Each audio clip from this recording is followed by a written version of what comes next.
SIR से जुड़ा हुआ कुछ महत्वपूर्ण तथ्य हम आपके सामने रखना चाहते हैं। अव्वल तो भाजपा वोट चोरी करके संविधान चुराना चाहती है। अब आप कहेंगे कि कोई संविधान कैसे चुरा सकता है। आपको याद हो कि पिछले आम चुनाव में भाजपा का नारा था अब की बार 400 पार।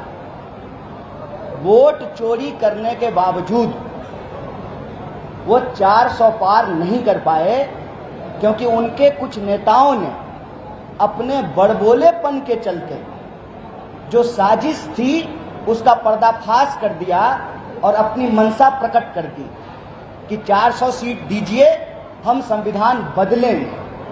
जब 400 सीट नहीं मिली और संविधान वो नहीं बदल पाए तो वो वोट चोरी से संविधान बदलना चाहते हैं। यह बात हम इसलिए कह रहे हैं कि पिछले कुछ विधानसभा चुनावों में तमाम सर्वे, और ये हमारे सर्वे नहीं है, कांग्रेस पार्टी के सर्वे नहीं है, कई स्वतंत्र एजेंसियों ने सर्वे किया और साफ साफ कहा कि हरियाणा और महाराष्ट्र में कांग्रेस की सरकार बनेगी, भाजपा चुनाव हारेगी। जब परिणाम आया सब आश्चर्यचकित थे।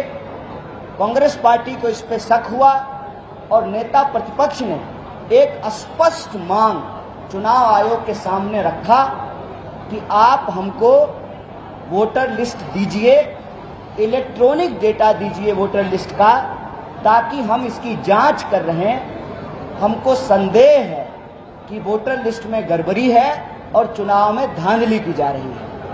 आपको याद होगा कि कई महीने बीत गए और चुनाव आयोग बार बार प्रेस कॉन्फ्रेंस करके ही ये कहती रही कि वोटर लिस्ट में कोई गड़बड़ी नहीं है, बिल्कुल साफ है, शुद्ध है, स्वच्छ भारत अभियान की तरह है हमारा वोटर लिस्ट।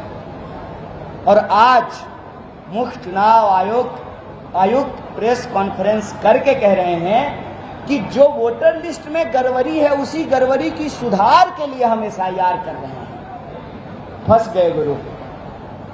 मनसा जब ठीक नहीं हो तो कितनी भी वाक्पटुता हो, चालाकी हो, मीडिया का मैनेजमेंट हो, सरकार का समर्थन हो, भैंस पानी में जाती है।